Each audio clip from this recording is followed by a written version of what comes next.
मध्य प्रदेश के एक छोटे से गांव केसला में एक गरीब आदमी रहता था जिसका नाम पृथ्वी था। पृथ्वी बहुत गरीब आदमी था। उसके पास कोई काम भी नहीं था।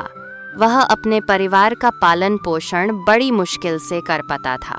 ना जाने यह कैसा गांव है, यहाँ पर करने के लिए कोई काम ही नहीं है और कहीं काम करने जाओ तो लोग दिन के 50 रुपए भी नहीं देते हैं। अरे, इतने पैसों में तो दिन भर का राशन भी नहीं आता है। अगर यहाँ पर कोई काम नहीं है तो शहर जाकर काम ढूंढो ना। शहर में तो लोगों के पास बहुत काम होता है।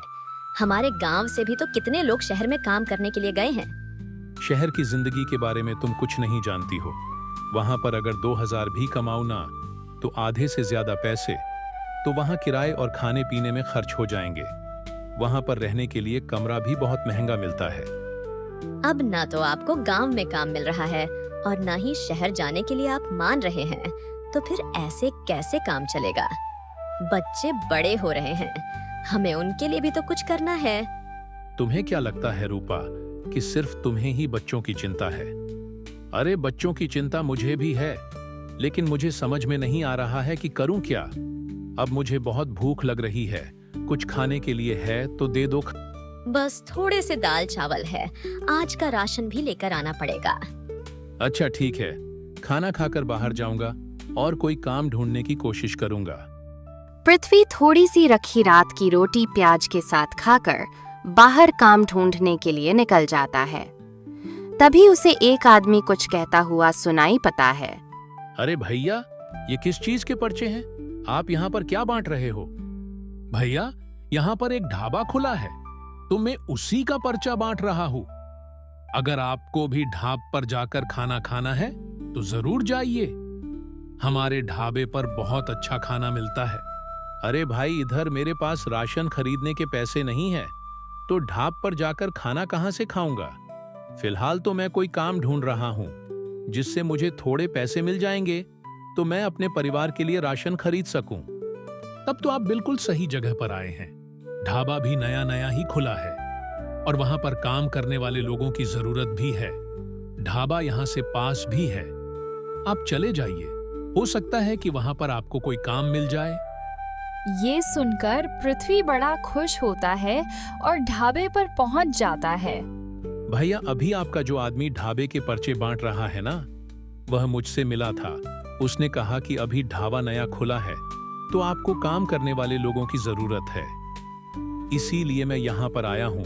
मुझे कुछ काम चाहिए। ठीक है, लेकिन तुम यह बताओ कि तुम्हें क्या क्या करना आता है। अगर तुम्हें खाना बनाना आता है तो मेरे पास खाना बनाने वालों का भी काम है, और अगर तुम्हें वह नहीं आता है तो तुम मेरे यहाँ साफ सफाई का काम कर सकते हो। खाना बनाना तो मुझे नहीं आता, लेकिन साफ सफाई का काम मैं अच्छे से कर सकता हूँ। मुझे हर रोज के कितने पैसे मिलेंगे? देखो, हर रोज मैं तुम्हें 100 रुपए ही दूंगा, लेकिन साफ सफाई तुम्हें अच्छे से करनी होगी। क्या? पूरे दिन ढाबे में साफ सफाई करने के बाद सिर्फ 100 रुपए ही मिलेंगे? यह तो बहुत कम है सेठ जी। देखो, रुपए तो तुम्हें इतने ही दे पाऊंगा मैं। अगर तुम्हें कम लगते हैं तो रहने दो, यहाँ काम करने के लिए और भी बहुत लोग हैं। नहीं नहीं सेठ जी, मैं इतने में ही काम कर लूंगा। आपको किसी और को रखने की जरूरत नहीं है। पृथ्वी की मजबूरी थी, इसलिए वह इतने कम पैसों में काम करने के लिए भी तैयार हो जाता है। वह ढाबे में पूरा दिन साफ सफाई का काम करता है तो शाम को उसे 100 रुपए मिलते हैं। उन पैसों से वह घर पर राशन लेकर चला जाता है। यह लो रूपा, आज मेरी जो भी कमाई हुई थी उससे मैं यह थोड़े से दाल चावल और सब्जियां खरीद लाया हूँ। आज के राशन का तो इंतजाम हो गया है, लेकिन अब कल के राशन का क्या करेंगे? आपको तो दिन के हिसाब से कम मिलता है। अगर हर रोज का काम होता तो ज्यादा चिंता नहीं होती।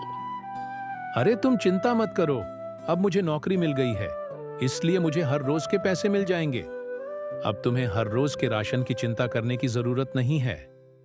वो लोग शांति से खाना खा लेते हैं। अगले दिन पृथ्वी काम पर जाता है। वह सुबह से शाम तक ढाबे पर सफाई का काम करता है, लेकिन जब वह शाम को अपने पैसे लेने के लिए जाता है तो ढाबे वाले कहता है, अरे पृथ्वी, मैं तो तुम्हें बताना ही भूल गया था। मैं तुम्हें नौकरी पर रखा है, इसलिए मैं तुम्हें हर रोज के हिसाब से पैसे नहीं दे पाऊंगा। महीने के पैसे एक बार में दे दूंगा। लेकिन साहब जी, मुझे मेरे घर पर राशन लेकर जाना है। मेरे पास बिल्कुल भी पैसे नहीं है। अगर मुझे पैसे नहीं मिले तो मेरे घर पर आज चूल्हा भी नहीं जल पाएगा। देखो, अगर ऐसी बात है तो तुम किसी से उधार ले और उसे बाद में पैसे चुका देना, लेकिन मैं तुम्हें हर रोज के पैसे नहीं दे पाऊंगा। साहब जी, मेरी मजबूरी समझने की कोशिश कीजिए। मेरे घर पर खाना बनाने के लिए भी पैसे नहीं है। अरे तो तुम्हें कह रहा हूं कि किसी से उधार ले लो। और वैसे भी अगर मैंने तुम्हें हर रोज के पैसे दिए तो तुम्हारा क्या भरोसा तुम कब काम छोड़कर चले जाओ। लेकिन हाँ, अगर तुम कोई चीज मेरे पास गिरवी रख दो तो मैं तुम्हें पैसे दे सकता हूं। अरे गिरवी रखने के लिए तो मेरे पास कुछ भी नहीं है सेठ जी। मैं बहुत गरीब आदमी हूँ। अरे यह गरीबी का राग अलापना बंद करो और चुपचाप काम करो, चलो। पृथ्वी के बार बार कहने पर भी आबे वाला उसे पैसे नहीं देता, जिस वजह से उसे गांव के सरपंच से पैसे उधार लेने पड़ते हैं। देख, मैं तुझे ये पैसे उधार दे रहा हूँ, लेकिन अगर तय वक्त पर पैसे वापस नहीं किए तो याद रख, तेरा घर सीधे मेरे नाम होगा। फिर कोई बहाना नहीं चलेगा। आप बिल्कुल भी चिंता मत कीजिए सरपंच जी। मेरी पगार मिलते ही मैं आपको आपके पैसे चुका दूंगा। पृथ्वी सरपंच से पैसे उधार ले लेता है। इस तरह पूरा महीना बीत जाता है। पृथ्वी की पगार मिलने का दिन आ जाता है। देखो, आज मेरे पास इतने पैसे नहीं हैं। तुम कल तक इंतजार करो, मैं कल तुम्हें पैसे दे दूंगा। लेकिन साहब जी, मुझे सरपंच जी को पैसे देने हैं। अगर आज मैंने उनके पैसे नहीं लौटाए तो वह मेरा घर हड़प लेंगे। अरे ऐसे कैसे कोई एक दिन के लिए किसी का घर हड़प लेता है? कुछ नहीं होगा, मैं कल तुम्हें तुम्हारे पैसे दे दूंगा। आप मेरे साथ खेल मत खेलिए मालिक। आपने कहा था कि महीना पूरे होते ही तुम्हें तुम्हारे पैसे मिल जाएंगे, लेकिन आप तो पैसे देने का नाम ही नहीं ले रहे हैं। सुबह से ढाबे में इतने लोग खाना खाकर गए हैं और आप कह रहे हैं कि आपके पास पैसे नहीं है। तेरी हिम्मत कैसे हुई मुझसे इस तरह से बात करने की? जा नहीं देता मैं तुझे तेरे पैसे। तुझे जो करना है कर ले। और अब तो मैं तुझे कभी पगार भी नहीं दूंगा और ना ही तुझे अब यहां पर काम करने आने की जरूरत है। आप यह बिल्कुल ठीक नहीं कर रहे हैं साहब जी। एक गरीब के साथ छल करके बहुत बड़ा पाप कमा रहे हो भगवान। आपको इसकी सजा जरूर देंगे। अरे चल निकल यहां से, बड़ा आया है मुझे धमकी देने वाला। ढाबे वाले पृथ्वी को धक्के मारकर वहां से निकाल देता है और तभी थोड़ी देर बाद सरपंच का आदमी पृथ्वी के घर आता है। याद है ना पृथ्वी, आज सेठ जी के पैसे लौटाने की आखिरी तारीख है। उन्होंने मुझे खास तौर पर भेजा है, सिर्फ ये याद दिलाने के लिए कि देर करने की कोई गुंजाइश नहीं है। हाँ, मैं जानता हूँ। सरपंच जी को कहना कि मैं रात तक उनके पैसे लेकर आऊंगा। सरपंच का आदमी पृथ्वी के घर के दरवाजे पर खड़ा ही था। तभी पृथ्वी का एक पड़ोसी नीरज वहां से गुजर रहा होता है। उसने जैसे ही सरपंच के आदमी को पृथ्वी के दरवाजे पर खड़ा देखा तो वह समझ गया कि पक्का कोई ना कोई गड़बड़ जरूर है। अरे ये तो सरपंच का आदमी है, लेकिन ये पृथ्वी के घर पर क्या कर रहा है? राजू जैसे ही वहां से निकलता है, नीरज पृथ्वी के घर पहुंच जाता है। अरे पृथ्वी, यह राजू तुम्हारे घर पर क्या कर रहा था? तुमने सरपंच से कोई उधार लिया है क्या? हाँ भाई, उधार तो लिया था पर चुका नहीं पाया। मालिक ने वादा किया था कि महीने के आखिर में पैसे दिला देगा, लेकिन आज साफ मुकर गया। पैसे भी नहीं दिए और काम से भी निकाल दिया। अब हालत ये है कि अगर मैंने सरपंच को पैसे नहीं लौटाए तो वो मेरा घर भी छीन लेगा। समझ नहीं आ रहा, इतनी बड़ी रकम लाऊं तो लाऊं कहां से? देख, घबराने से कुछ नहीं होगा। मिलकर सोचेंगे, कोई रास्ता जरूर निकलेगा। लेकिन पहले ये बता, तुझे सरपंच को कितना चुकाना है? ज्यादा तो नहीं है, बस 3000 है। अरे चिंता मत कर पृथ्वी, मेरे पास कुछ पैसे हैं, मैं दे दूंगा तुझे। तू अपना घर मत गंवा इस छोटी सी रकम के लिए। सरपंच जैसे लोग तो बस लोगों की मजबूरी का फायदा उठाते हैं, वरना भला कोई 3000 के लिए किसी का घर छीनता है? पृथ्वी का पड़ोसी नीरज उसे पैसे लाकर देता है। पृथ्वी उन पैसों से सरपंच की उधारी चुका देता है और फिर नीरज के घर जाकर उसका बहुत बहुत धन्यवाद करता है। नीरज भाई, अगर आज तूने मेरी मदद न की होती तो शायद मेरा घर ही छिन जाता।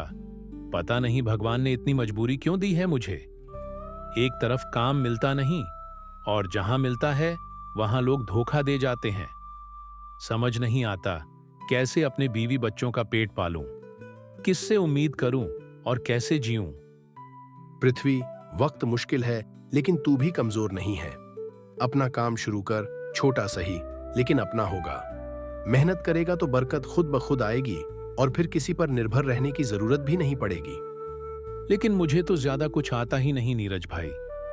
पहले लकड़ी की फैक्ट्री में काम करता था, वहीं थोड़ा बहुत सीख रखा था। अब वो भी बंद हो गई। उसके बाद से समझ ही नहीं आता कि क्या करूं। न कोई हुनर है, न कोई रास्ता दिखाई देता है। अरे भाई, तूने इतने दिनों ढाबे पर काम किया है, तुझसे अच्छा तो ये काम कोई जानता ही नहीं। फिर क्यों न तू और भाभी जी मिलकर अपना ही ढाबा खोल लो। मेहनत तो तुम दोनों करते ही हो, अब मुनाफा भी खुद कमाओ। इसमें कमाई भी अच्छी होती है और इज्जत भी। मैं तो खुद चाहता हूं कि कुछ करूं, कुछ अपने पैरों पर खड़ा हो जाऊं। लेकिन नीरज भाई, हालात ऐसे हैं कि जेब खाली है और दिल बोझ से भरा हुआ। ढाबे के लिए जगह, सामान सब चाहिए और मेरे पास फिलहाल कुछ भी नहीं है। छोटा शुरू करने में कोई शर्म की बात नहीं। तुम में हुनर है और भाभी भी साथ हैं। घर से ही काम शुरू करो। जितनी जगह है उतना बैठाओ और बाकी के लिए फोन से ऑर्डर लो, डिलीवरी करो। आज के टाइम में यही स्मार्ट तरीका है। मेहनत करोगे तो एक दिन अपना बड़ा ढाबा भी बन जाएगा। पृथ्वी घर जाकर अपनी पत्नी से इस बारे में बात करता है तो वह भी घर में ढाबा खोलने की बात से सहमत हो जाती है। अगर काम चल निकला तो बाहर जाने की जरूरत नहीं पड़ेगी। कल पूड़ी और सब्जी बनाऊंगी, जो मिलेगा उसी से आगे बढ़ेंगे। अगले दिन सुबह सुबह रूपा उठकर दाल, चावल और आलू की सब्जी बनाती है और अपने घर के बाहर ढाबे का एक बोर्ड लगा देती है। वह दोनों मिलकर अपने घर को अच्छी तरह साफ करके वहां पर टेबल चेयर लगा देते हैं। तभी खाने की खुशबू से कुछ लोग वहां पर आते हैं। ये तो घर का आंगन है और आपने उसमें इतना सुंदर ढाबा बना लिया, कमाल है। जी, ये हमारा घर का आंगन ही है। अलग से जगह नहीं थी तो हमने यहीं पर छोटा सा ढाबा खोल लिया। पृथ्वी ने दिल से खाना बनाया और सच्चाई से पेश आया। लोगों ने भी उसी का साथ दिया। धीरे धीरे हरी का ढाबा सूना हो गया और पृथ्वी का छोटा सा ढाबा लोगों की पहली पसंद बन गया। रूपा, आज हमारा खाना सच में लोगों तक पहुंच रहा है।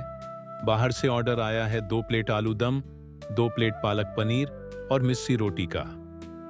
रूपा जल्दी से गर्मागर्म खाना बना देती है और पृथ्वी खाने को डिलीवर करने चला जाता है। तभी उसके ढाबे के पुराने मालिक की नजर उस पर पड़ती है। अरे, यह तो वही पृथ्वी है, लेकिन यह इतना सारा खाना लेकर जा कहां रहा है? इसने किसी दूसरे ढाबे पर काम करना शुरू कर दिया है क्या? क्या कह रहे हैं साहब? पृथ्वी ने किसी और के ढाबे पर काम नहीं पकड़ा। उसने तो अपने घर के आंगन को ही ढाबा बना दिया है। और उसकी पत्नी बहुत ही स्वादिष्ट खाना बनाती है। अब तो उनका ढाबा अच्छा खासा चलने भी लगा है। अरे, उसके ढाबे की क्या बात करूं? मेरे ढाबे के सामने तो वो ज्यादा दिन टिक ही नहीं पाएगा। और वैसे भी उसके छोटे से घर में कौन सा बड़ा ढाबा खड़ा हो गया होगा? 2-4 लोग बैठ जाएं, बस जगह खत्म। भीड़ क्या संभालेगा वो? पृथ्वी का मजाक उड़ाने वाला ये भूल गया था कि मेहनत और सच्चाई की कीमत देर से सही पर मिलती जरूर है। आज पृथ्वी का ढाबा सबसे पसंदीदा बन चुका है, स्वाद, सादगी और सच्चे दिल की वजह से। आपका ढाबा सही समय पर खुला पृथ्वी भाई, वरना बाकी लोग तो 2 गुना दाम लेकर लूट ही रहे थे। भैया, हम मुनाफा कमाते हैं लेकिन इंसानियत नहीं भूलते। मैं खुद गरीबी देख चुका हूं, इसलिए दाम ऐसे रखता हूं कि ना मेरा नुकसान हो और ना कोई भूखा लौटे। काश सब आपकी तरह सोचते, पर आजकल लोग सिर्फ अपना फायदा देखते हैं, दूसरों की फिक्र किसे है। पृथ्वी के ढाबे ने तो मेरी रोजी रोटी ही छीन ली। अब कुछ भी करके उसका ढाबा बंद करवाना पड़ेगा। जब तक वो चलता रहेगा, मेरा काम दोबारा खड़ा नहीं हो पाएगा। मालिक, ज्यादा कुछ करने की जरूरत नहीं। बस 2-4 लोगों को भेजिए, डर के मारे खुद ही पीछे हट जाएगा। पृथ्वी की तरक्की देखकर हरी की जलन और भी बढ़ गई। नौकर की बातों से भड़का हरी अब अपने ढाबे को बचाने के लिए नीच रास्ते पर उतर आया। उसने कुछ गुंडों को पैसे देकर पृथ्वी को धमकाने भेजा। ओए पृथ्वी, बहुत उड़ रहा है तू। सेठ जी का हुक्म है, आज के बाद ये ढाबा खुला तो अंजाम बुरा होगा। माफ कीजिएगा, ये आइटम हमारे मेनू में नहीं है। कल से ये ढाबा खुला तो अंजाम सोच भी नहीं सकता, समझा क्या? गुंडों ने सोचा था कि धमकी से पृथ्वी डर जाएगा, लेकिन अगली सुबह ढाबा खुला देखकर हरी का गुस्सा 7वें आसमान पर पहुंच गया। पृथ्वी अब हार नहीं मानने वाला था। तुम लोगों से तो ये उम्मीद नहीं थी। एक मामूली डरपोक को तकरीब दी थी, फिर भी उसकी हिम्मत देखो, हमारे मुंह पर तमाचा मारते हुए अपना ढाबा खोल लिया। तुम्हारी धमकी उसके लिए मजाक बनकर रह गई क्या? बातों से नहीं मानेगा वो सेठ जी। अगर वक्त पर सबक सिखा देते तो आज ढाबा खोलने की नौबत ही ना आती। क्या मुंह ताक रहे हो सब? साफ साफ हुक्म है, जाओ और सबक सिखा के आओ उसे। अब अगर वो ढाबा खुला नजर आया तो इस बार तुम लोगों की खैर नहीं। सेठ जी, धंधा है ये, पहले पैसा फिर काम। बिना रकम के तो हाथ भी नहीं उठते हमारे। कल भी तुम्हें पैसे दिए थे, लेकिन काम के नाम पर ढाक के 3 पात। अब और भरोसा नहीं। आज मैं खुद चलूंगा साथ, और जब तक अपनी आंखों से तुम्हें उसे पीटते हुए नहीं देख लूंगा, तब तक एक फूटी कोड़ी भी नहीं मिलेगी। हरी अपने 2 गुंडों के साथ आता है, आंखों में गुस्सा, चाल में अकड़। सेठ जी, अब समझ आया खेल किसका था, लेकिन कान खोलकर सुन लीजिए, मेरा ढाबा चलेगा और खुलेआम चलेगा। चाहे आप कितनी भी चालें चल लें, मैं डरने वाला नहीं। तो अब साफ हो गया, तू बिना पीटे समझेगा नहीं, है ना? सुनो तुम दोनों, इसे ऐसा सबक सिखाओ कि खुद अपनी जुबान से बोले, ढाबा बंद कर रहा हूं, एक घूंसा भी कम न पड़े। इस पर कोई रहम मत करना। हरी ने सारी हदें पार कर दी थी। उसने पृथ्वी को धक्का दे दिया और उसके गुंडों ने पृथ्वी को पीटना शुरू कर दिए। लेकिन तभी भीड़ में से एक आदमी उठा और दोनों गुंडों को एक ही थप्पड़ में बाहर फेंक दिया। अरे बड़ा शौक है ना गरीबों पर अत्याचार करने का, लेकिन कोई बात नहीं, तुझे तो अब मैं बताऊंगा। अबे तू है कौन? और हमारे मामले में टांग अड़ाने की तेरी हिम्मत कैसे हुई? मैं एक पुलिस ऑफिसर हूं और हर रोज यहाँ खाने के लिए आता हूं। अब मैं तुझे बताऊंगा कि हिम्मत किसे कहते हैं। वो आदमी एक पुलिस ऑफिसर था। वह हरी को रंगे हाथों पकड़ लेता और उसे जेल में डाल देता है, और इधर पृथ्वी अपना ढाबा खुशी खुशी चलाने लगता है।